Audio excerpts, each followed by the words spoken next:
برکاته.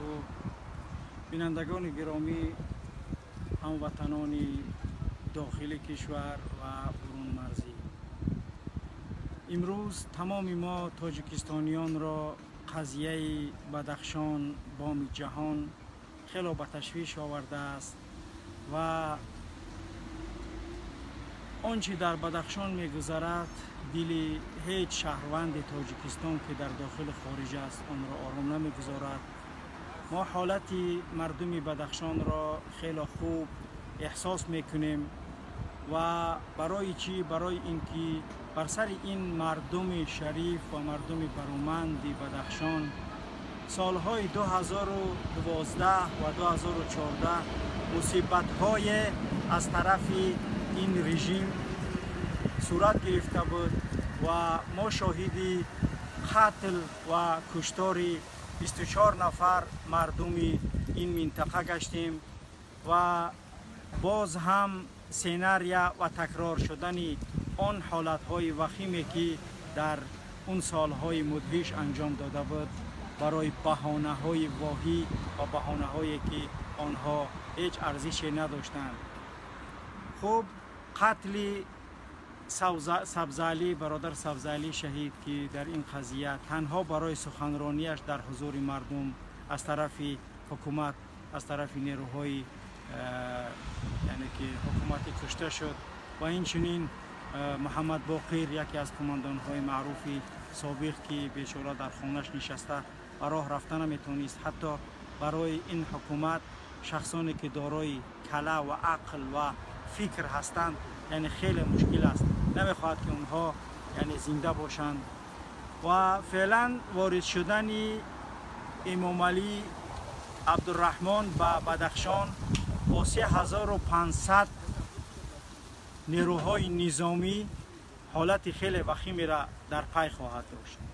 برای روپوش کردن این جنایت خود در نزدی برای افتتاح نمودن دانشگاهی که آقا خان چار اونا سرمایه گذاری کرده بود، در نزد اون دانشگاه یعنی پرد حربی گذشت. برای چی؟ برای اینکه مردم احساس کنند گویا در افتتاح دانشگاه از پرد حربی استفاده کرد. خب در مورد اینکه داخل این قوه ها 200 نفر قوه های خارجی وجود دارد، در این هم خوب سر و صداهای از داخل کشور یعنی بیرون برآمد. و در مورد اینکه امام علی در سخنرانیش که روز 13 و 14 در بدخشان 13 سپتامبر یعنی که دایر نمود با سخنرانی های شدید لحنی که اصلا یعنی یک رئیس جمهور یک کشور با چنین لحن نمیتواند با شهروندان خود صحبت نماید. و استنطاق نمودن رئیس ولایت و سخنانی که اون لایق یک معاون مجلس عالی کشور یعنی که معاون سپیکر پارلمانت کشور برای طعنه نمودن اون که از میان 220 نفر هزار اهالی من شما را اختیار نمودم، این خودش یک تحقیر یک نفر بدخشانیه که در این حکومت یعنی ایفای وظیفه می نماید. و این چنین در نزد تمام حاضرین سخنهای گفتن که من این 4 نفر یعنی که جنایتکار با مشت یعنی که میتونم یعنی این کار کرده. این چنین در سخنرانی دیگرش که اگر خواسته باشم من در یک روز قضیه بدخشان حل میکنم و اگر در یک روز حلش کرده میتونستی پس چرا 3500 نیرو وارد بدخشان نمودی؟ برای اینکه اونجا برای اونها باز 1 ماه هم مهلت دادی و دقیقاً اون مهلتی که شما دادید امروز 15 به آخر میرسد و فردا مرحله نهایت اون ضرب العجل و اون آغاز اون التیماتومی که برای یعنی مردم بدخشان نمودید آغاز می‌یابد. و ما چون تجربه زیاد داریم در مسائلی که شما در کشور یعنی با این مردم انجام دادید و با دیگر اندیشان کردید، خیلی ما را نگران نموده است. و قبل از اینکه این مهلت به پایان برسد و اون نیت‌های ناپاک و شومی که برای این مردم دارید، می‌خواهیم که به جنایت و به جنایت‌های نابخشودنی باری چندم یعنی که دست نزنید و این مردم را به خاک و خون نکشید. و در خطابی که از طرف جامعه شهروندی مردم بدخشان یعنی نشر گشت، واقعا هم خیلی یعنی حالت خود را خوب بیان نمودند و آنها نمیخواهند که قضیه با راه نظامی یعنی حل و فصل گردد. و در مورد یک ماه عمل کرده که مقامات قدرتی تاجیکستان در بدخشان انجام دادن، یعنی 150 سلاح گرفتند و چند تیره گرفتند و چند چیزه، اینها همش دلالت کننده هستند که یعنی که چیزی در اونجا وجود نداشت. حاضر اگر در داخل دوشنبه همین عملیات شروع کنند، بیش از چند صد هزار سلاح پیدا می شود که اونها را میگیرند، ولی این دلالت کننده نیست که تو با 3,500 ارمیا یا خشونت وارد یک منطقه شی و اون منطقه را ناآرام کنی. و باز هم منطقه که اصلا هیچ مشکلی ندارند.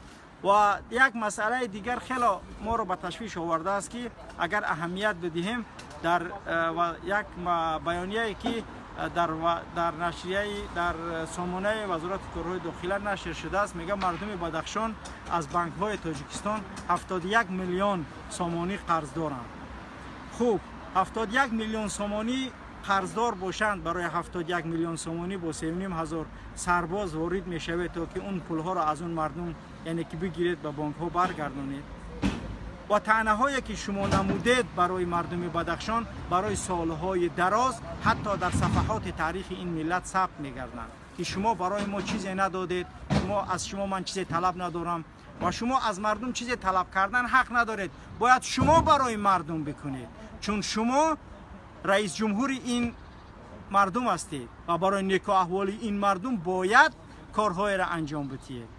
و دولت‌های دنیا شهروندان خود را وقتی که یک مبلغ قرض می‌دهند، از اونها اگر بینن که حالتشون وخیم است اونها را میبخشند، نه با اینکه با نیرو و ارتش وارد میشوند تا که از اونها پول بستانند. و اگر با این قضیه دقت جدی بدهید، همون 71 میلیونی که مردم بدخشان از بانک ها قرضدار است، همین عائله خود شما جناب امام علی از وادار نمودند، همون مردمی که قرض گرفتن کریدیتور چیکایی که از اون بانک های تاجیکستان در بدخشان قرض گرفتند، وادار نمودند که اونها اون تجارت هاشون یا با همون افراد عائله واگذار کنند، یا اینکه توسط فشار و ظلم و جبر برای عائله افراد عائله شما یا مقامات انتظامی شما بسپارند، یا اینکه تجارت های اونها را یکی از افراد عائله شما یعنی که به زوری گرفته است. می توانید صدها چنین مثال در برنامه های اگر تشکیل کنیم از مالکیت هایی که در بدخشان یعنی که افراد عائله شما دارند یعنی که تقدیم بینندگان نماییم. ولی چون فعلا جای این مسائل نیست و آن چی ما را نگران می دارد آن چی است؟ آن اتهام نمودن 220,000 اهالی یک ولایتی قدیمی که در گذشته نه چنگیز، در گذشته نه اسکندر، در گذشته نه آن متجاوزین و آنهایی که به این منطقه و مرز و بوم آمدند آنها اونجا را تسخیر نکردند. ولی عجیبش اینجاست که شما این مردمی که با شما را همچون رئیس جمهور اعتراف میکنند میخواهید که اون مردم را به خاک و خون بکشید. ما بار دیگر شما را هشدار میدهیم که از اون عملکردهایی که شما میخواهید در قبال این مردم شریف و این مردمی که خیلی با سری بلند و با یک یعنی روحیه وطن دوستی و ملی یعنی که قرار دارند، این مردم را به خاک و خون نکشید.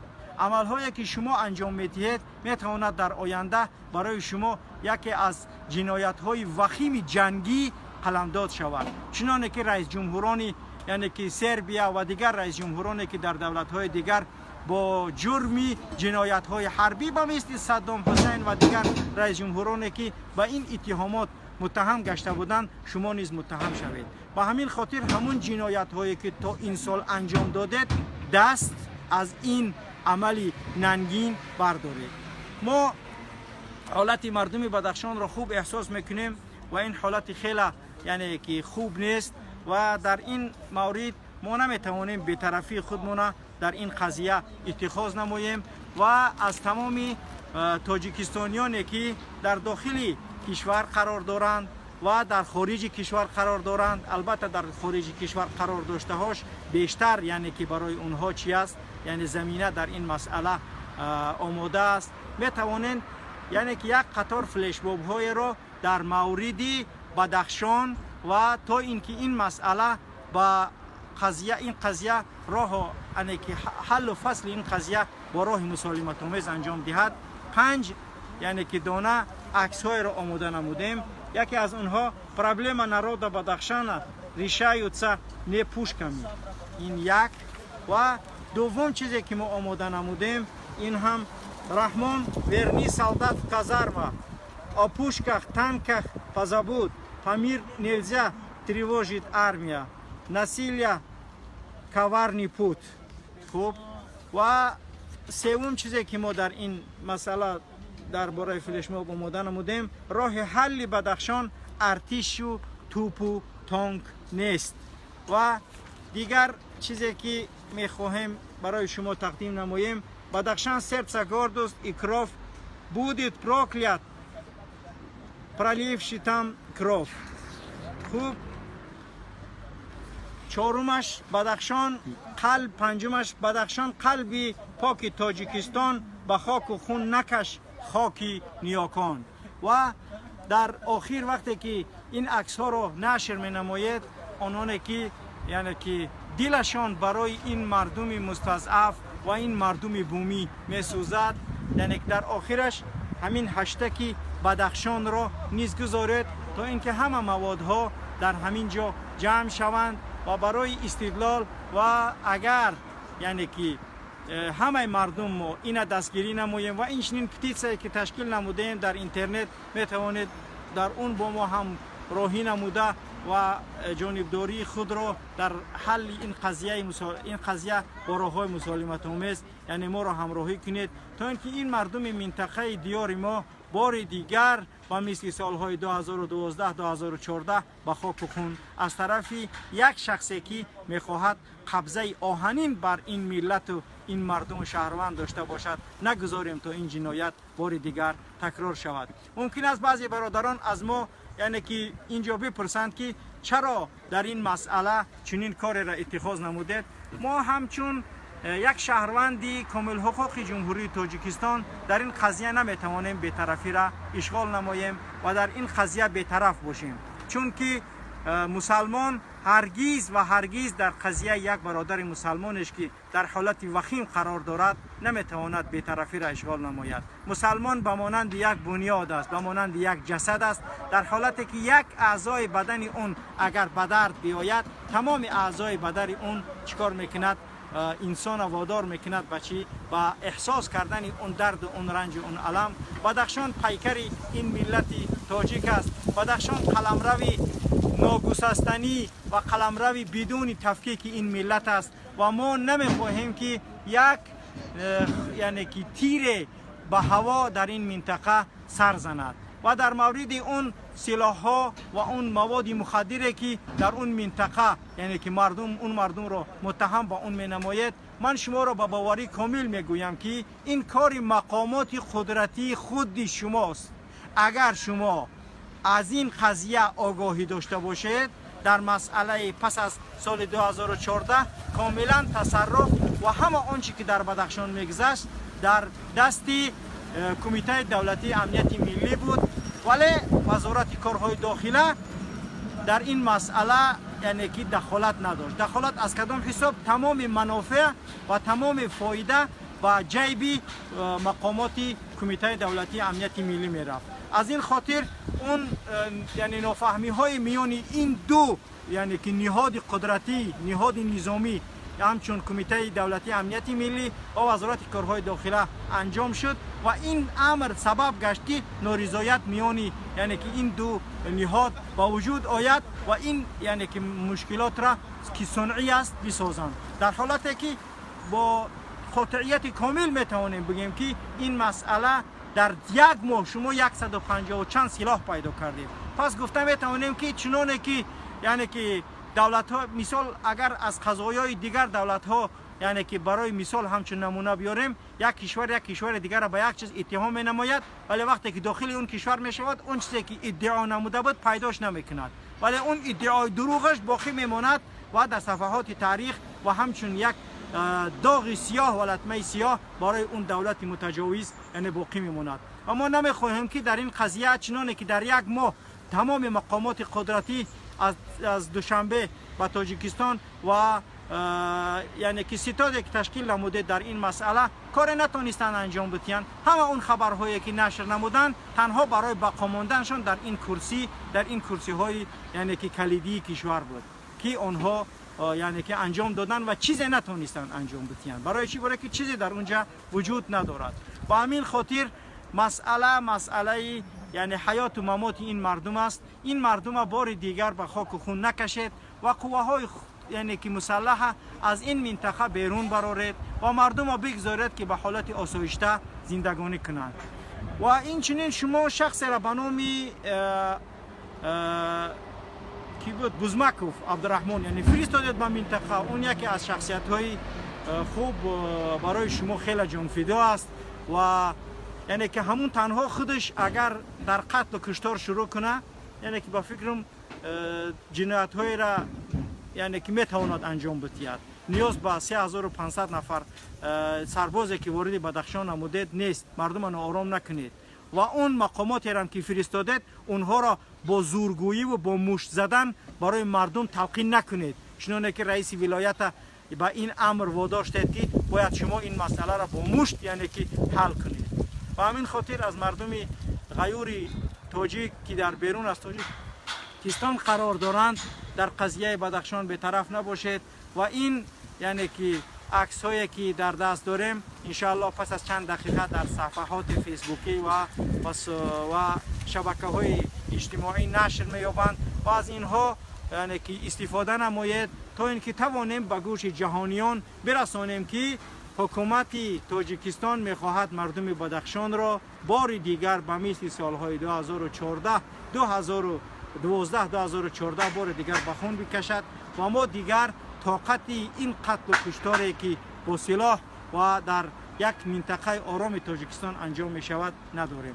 خوب امید داریم که انشاءالله برادران و خواهران و مردمی اذیت کشیده و اون مردمی که در خارج از کشور قرار دارد در این مسئله بی‌طرف نمی باشد و ما را در نشر این یعنی که عکسایی که آماده نمودیم همراهی می نماید و کمی هم باشد خودمون در این قضیه بی‌طرف نشان ندهیم.